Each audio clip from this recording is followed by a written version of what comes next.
Bonjour les élèves, voici un exercice de base encore une fois sur les fractions. L'objectif ici, vous avez 6 fractions différentes et vous devez toutes les mettre au même dénominateur qui doit être 60. Alors je vous laisse faire cet exercice, on se retrouve pour la correction. Pour la première fraction, afin d'avoir 60 au dénominateur, nous allons utiliser les propriétés des fractions. Nous savons, d'après la leçon, que nous pouvons multiplier par le nombre que l'on souhaite, le numérateur et le dénominateur.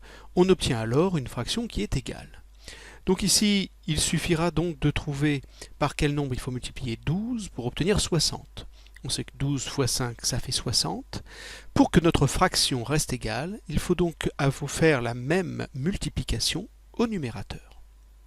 On obtient ainsi 25 sur 60, qui est le résultat pour la première fraction.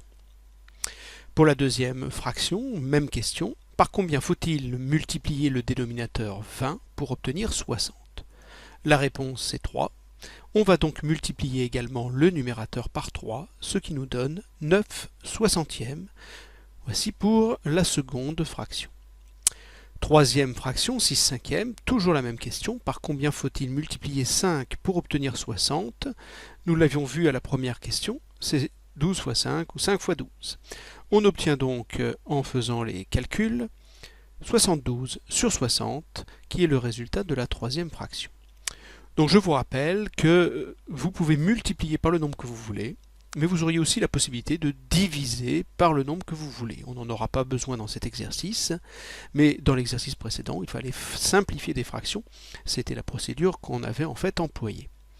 Il n'est par contre pas possible d'ajouter le même nombre au numérateur ou au dénominateur. Si l'on fait cela, on n'obtient pas une fraction égale. Donc ceci est parfaitement interdit.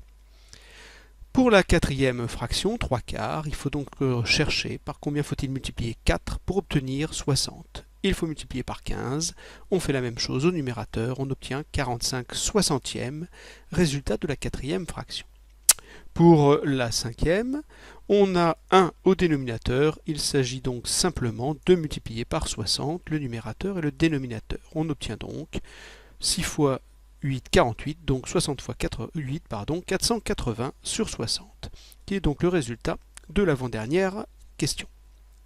Pour le dernier, nous avons un nombre entier qui est 7.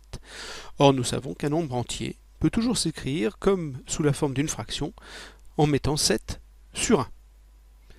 À partir de là, on a la situation du cas précédent. On multiplie par 60 au numérateur, au dénominateur. On obtient donc 420 sur 60 pour la dernière fraction.